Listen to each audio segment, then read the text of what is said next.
السلام علیکم ناظرین، اشرف جاوید ملک آپ کی خدمت میں حاضر ہوں۔ ناظرین، باتیں کرنے کا کس کو شوق نہیں ہوتا، اور وہ باتیں جن میں رنگ ہوں، موسم روپ ہوں، خوابوں کی خواہشوں کی برساتیں ہوں، ایسی باتیں سبھی کو بھاتی ہیں، اور خاص طور پر ان باتوں کی خواہش جو دھیمے لہجے میں دور کہیں موجود کسی من چاہے اپنے محبوب سے ہو رہی ہوں۔ ہاں، نظم کا عنوان ہے آؤ باتیں کریں، آؤ باتیں کریں، ایسی باتیں کہ جو بے نمو جسم کی بالمو حس بنے، ایسی باتیں کہ جھرنے پہاڑوں کے سب آبشاریں سبھی، وادی وادی اترتے ہوئے پنچھیوں کی قطاریں سبھی، ایک لمحے کو تھم جائیں امکان کی ایک حد سے پرے، کائناتیں جنہیں ہم نے زور تخیل سے تھاما ہوا ہے ہر ایک سانس میں، آج بربت بنے اور دوبارہ پھونکے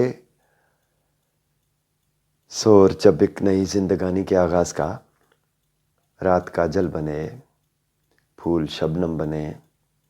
آنکھ ست رنگ خوابوں کی تصویر ہو، اپنے بس میں کوئی ایسی تدبیر ہو، جسم کے وجد کو مات کرتی ہوئی روح کی نغمگی، سافٹ ویئر کی رتوں میں ڈھلے یہ رتیں کن کو تسخیر یوں کر چکی ہوں کہ پھر ہارڈ ویئر کی ہم کو ضرورت نہ ہو۔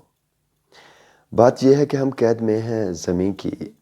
زمینوں کے امکان کی، جسم اور روح کی شکل میں قید ہے، اور ذہن کی رینج سے دور جا کر بھی واپس پلٹنے پہ مجبور ہیں۔ جسم کی اس بغاوت سے اچھا ہے ہم اپنی مٹی کے اسرار کھوجا کریں، social sciences, math, economics, physics, سارے مضمون پابند ایک سوچ کے، آؤ پیڑوں کے سائے میں بیٹھے ہوئے انچھوئی کائناتوں کی باتیں کریں، ہونٹ پانی بنے، جسم گاگر بنے، ہاتھ چاندی بنے، وقت سونا بنے، شام آنچل بنے، رات منزل بنے، آنکھ تارا بنے، شام سے صبح تک آؤ باتیں کریں، آؤ باتیں کریں، ایسی باتیں کہ بارش میں ڈھل جائیں سب، پور در پور یوں ایک نیا ذائقہ، ایک نئی روشنی، ایک نئی معرفت کا اجالا بنے، آؤ باتیں کریں۔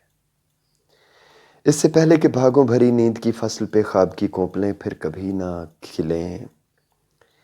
اس سے پہلے کہ پھر ہم کبھی نہ ملیں، آؤ باتیں کریں، ایسی باتیں کہ جن کی ہر ایک معرفت کار دنیا کی گردش سے آزاد ہو، جسم کی ارضمندی سے صدیوں پرے، روشنی سے سجی ایک الگ سلطنت، ایک الگ نعمت جاں